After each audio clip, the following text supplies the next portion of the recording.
გამარჯობა, მოგესალმებით. შემდეგი ეპიზოდი არის ჩვენი ვიდეოების. ამ მანქანას ბევრი იცნობს, მაგრამ მთლიანი რევიუ არ მაქვს ჯერ ჩაწერილი, მაგრამ დღევანდელი ვიდეოს თემა იქნება ავტომობილის ხმები. რამდენად ხმამაღალი უნდა იყოს ავტომობილი და ამ ვიდეოს ინსპირაცია იყო ცოტა ხნის წინ ვნახე საქართველოში ვიდეო. პატრულმა გაუზომა, ახალგაზრდა ბიჭი იყო, მესამე სერია ყავდა BMW და ანუ არ ვიცი რანაირად, მაგრამ ყურით გაუზომა მაყუჩის ხმა და უთხრა რომ მეტად ხმამაღალი იყო მისი მანქანა და დაუწერა ჯარიმა.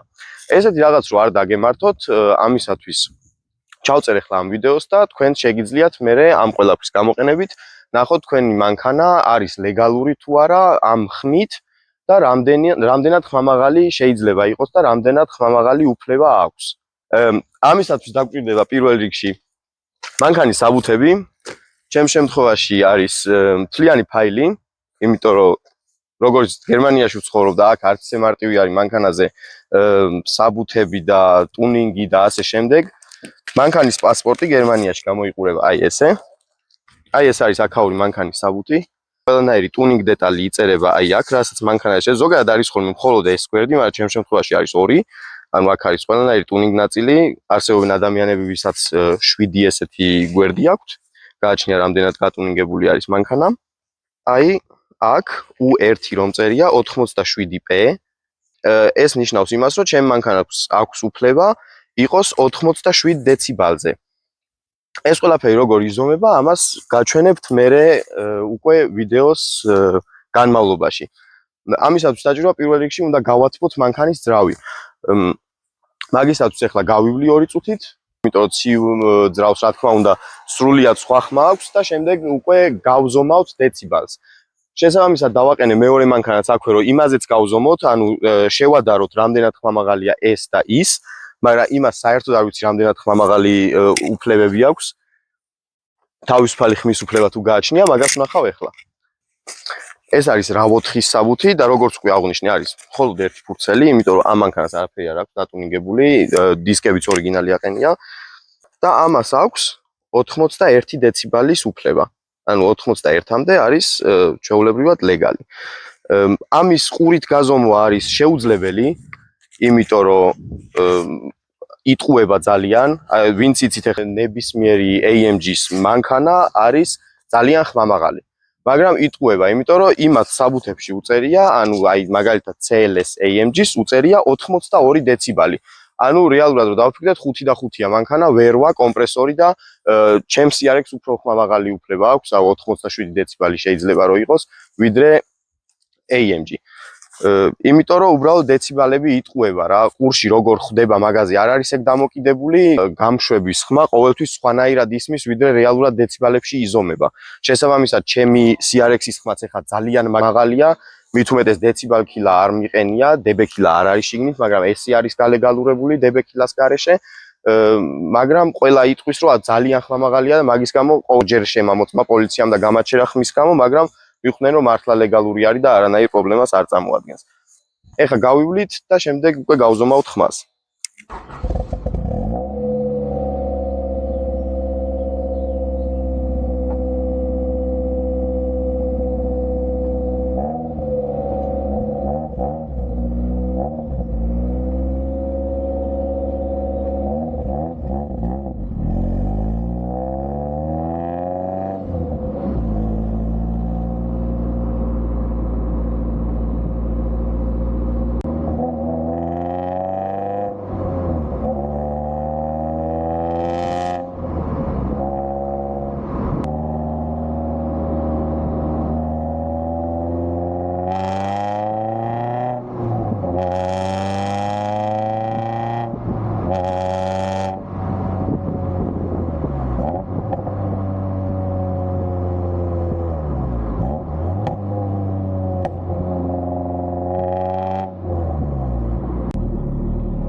Okay, ესე იგი ცოტა გავიარეთ, ახლა ძრავი შევათვე.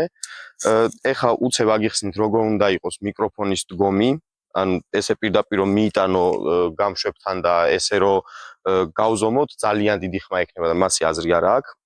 მანქანა იმიტომ შემოვატრიალე რომ ძალიან დიდ როლს თამაშობს ის უკან შენობები არის თუ არა. ანუ იქ არის შენობები, აქეთ გარაჟები, ეს ყველაფერი ეკოს გამოიწვევს და დეციბალი რა თქმა უნდა ძალიან მაღალი იქნება. შესაბამისად შემოვატრიალე მანქანა და აქეთ არის თავისუფალი ტერიტორია.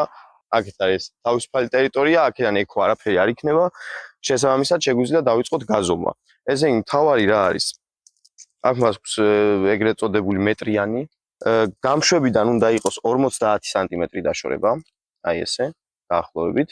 უნდა იყოს 45 გრადუსში მოხრილი თქვენი მიკროფონი, როდესაც ზომავთ. გამშვების დაბოლოებიდან. ჩემ შემთხვევაში ცოტა რთულია ამის გაზომვა, იმიტომ რომ მაგნაფლოუს გამშვები მიყენია და ანუ გვერდულად დგას და შესაბამისად ცოტა კიდე იქ შევატრიალე რა. დაახლოებით 45 გრადუსია და იატაკიდან უნდა იყოს დაშორება 20 სანტიმეტრი, ამას აქ ხა 22 სანტიმეტრი, ხელი გამიშავდა. 22 სანტიმეტრი და ნუ ესეთი რა, ეს ვიპოვე მარტო ჩემ გარაჟში 22 სანტიმეტრიანი დაახლოებით, რომ ამაზე დავდო შემდეგ მიკროფონი. ჩვეულებრივ ატმოსფერულ ძრავებზე არის გაზომვის დროს ძრავის ბრუნი უნდა იყოს 3750. რა თქმა უნდა, პოლიციას აქვს სრულიად სხვანაირი საზომი, დეციბალომეტრი. ის დეციბალომეტრი ღირს დაახლოებით 200-300 евро, მაგრამ არაპროფესიონალურ პირობებში ტელეფონის ანუ Play Store-დან შეგიძლიათ ჩვეულებრივად ჩამოტვირთოთ. აი ესეთი საზომი არის. ეხლა ჩემ ლაპარაკსაც ჩვეულებრივად ზომავს. და თან ანუ წერს რა რისი ხმა შეიძლება ყოფილიყო. ეხლა ამას გავანულებთ, ესე. და ახლიდან დაიწყებს გაზომვას. მოკლედ ცოტა არ იყოს და ტრაგიკული ფაქტი დაგვემართა. ვიდეოს მონტაჟის დროს მივხვდი, რომ აპლიკაცია საერთოდ სხვა დეციბალებს აჩვენებდა. ეს აპლიკაცია ზომავდა აშკარად არასწორად, რაც ჩვენ გავზომეთ. და მოგვიწია ახლიდან გაზომვა და სხვა აპლიკაციით. წეღანაც ამოვანათე ვიდეოში მაგ აპლიკაციით გავზომე ეხლა. აი აქ ეხლა აბურათდება ისევ და ეს აპლიკაცია არის Sando. ანუ ბევრად ზუსტად ზომავს, რა თქმა უნდა, ტელეფონის აპლიკაციას ვერ ვენდობით ბოლომდე 1, 2, 3 დეციბალი შეიძლება ააცილოს, მაგრამ ეს აპლიკაცია ბევრად სწორად ზომავს და ახლოს იყო იმ შედეგთან, რაც მე მითხრეს ტექნათვალიერებაზე, რასაც ჩემი მანქანა აჩვენებდა. შესაბამისად, აი ამ აპლიკაციას შეგიძლიათ ენდოთ და გაზომვის ვიდეოს ჩავსვათ ახლა. და ბოდიში ტექნიკური ხარვეზისთვის.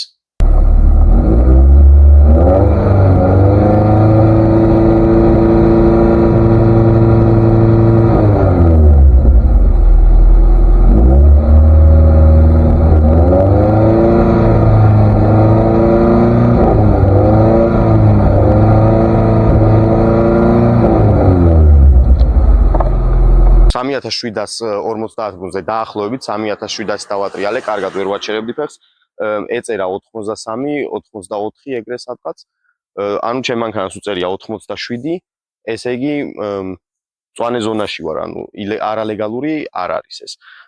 და ისედაც რო აცდენილიყო, მაქვს უფლება 92-მდე, იმიტომ რომ 5 დეციბალი არის ტოლერანტული, ანუ მაგას გვპატიობენ. ეხლა გავზომავთ მეორე მანქანაზე და შევხედავთ იმას აქ ყველაფერი ორიგინალი.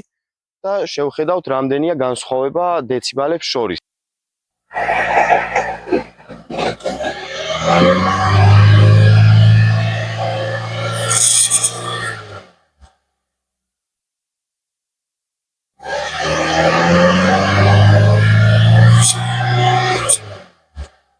$77-78-ზე ვიყავით ახლა 3750 ბრუნზე, შესაბამისად ამასთანაც ყველაფერი წესრიგშია.